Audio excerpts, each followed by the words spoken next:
সরকারি স্বাস্থ্যসেবা গরিবের এবং বাংলার জনসাধারণের নাগালে করার জন্য সরকার বিভিন্ন উদ্যোগ নিয়েছে।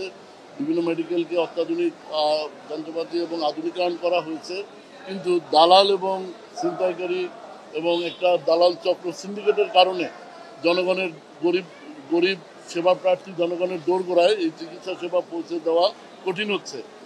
আমরা আইনশৃঙ্খলা বাহিনী, যেহেতু আমাদের কাজ আইনের প্রয়োগ, আজকে বিজ্ঞ ম্যাজিস্ট্রেটের নির্বাহী ম্যাজিস্ট্রেটের উপস্থিতিতে আমরা র্যাব-2 এই সোয়ারদিয়া হসপিটাল সহ পার্শ্ববর্তী 4টি মেডিকেল হসপিটালে আমরা দালাল বিরোধী অভিযান পরিচালনা করি।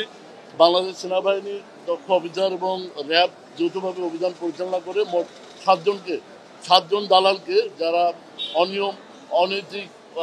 অনৈতিক সিন্ডিকেটের মাধ্যমে গরিবদের সরকারি হসপিটালে চিকিৎসা বাধা প্রদান করে, এমন দালালদের বিজ্ঞ ম্যাজিস্ট্রেট বিভিন্ন মেয়াদে সাজা প্রদান করেন। আমাদের এই অভিযানের মাধ্যমে আমরা দালাল এবং যারা অসাধু সিন্ডিকেট সরকারি মেডিকেলকে কেন্দ্র করে একটি গরিবদের চিকিৎসা গ্রহণে বাধা প্রতিবন্ধকতা তৈরি করে, তাদেরকে আমরা একটা মেসেজ দিতে চাচ্ছি যে সরকারি হসপিটালে এই দালাল বা সিন্ডিকেট বা ছিনতাইকারী বা এই ধরনের অপরাধ এখানে আমরা করতে দিব না। আমরা এই অপরাধীদেরকে সাবধান হওয়ার জন্য আমরা এই অভিযান পরিচালনা করছি। আর আপনি যেটা বলছেন যে এই দৌরাত্ম্য, তারা সাজা ভোগের পরে বা গ্রেপ্তারের পরে আবার আইনি প্রক্রিয়ায় তারা চলে আসে, এটা দেখেন, এটা এ ব্যাপারে বিজ্ঞ আদালত মন্তব্য করতে পারবে, এটা আমাদের এখতিয়ার না। আর হসপিটাল কর্তৃপক্ষের যে স্বাস্থ্য মন্ত্রণালয়, স্বাস্থ্য বিধি মহোদয় আছেন, এ ব্যাপারে তারা তাদের পদক্ষেপ গ্রহণ করবেন। বাট আমার বিশ্বাস, সকল সরকারি অফিসারদের, কর্মকর্তাদের একটাই অভিপ্রায়, লক্ষ্য যেন সরকারি স্বাস্থ্যসেবা গরিবের দ্বারগোড়ায় সহজে পৌঁছে দেওয়া যায়। আমরা সেই লক্ষ্যে কাজ করছি।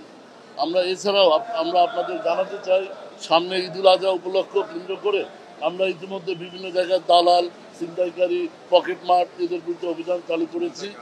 সকল গরুর হাটে আমাদের জাল টাকা গণনার যে মেশিন থাকবে, আমাদের কন্ট্রোল রুম থাকবে, এবং যেন বিভিন্ন কোরবানি প্রদানকারী যারা সাধারণ জনগণ নির্বিঘ্নে গরু কিনতে পারেন, সেই ব্যবস্থার জন্য আমরা আইনশৃঙ্খলা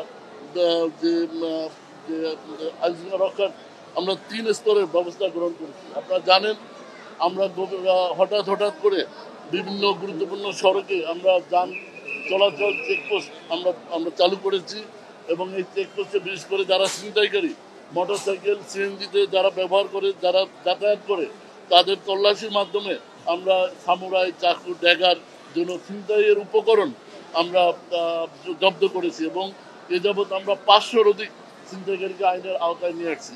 আমরা চাই এই ঢাকা মহানগরবাসী নির্বিঘ্নে ঈদ উদযাপন করবে, এবং এর জন্য যা করণীয় আমরা তা করব।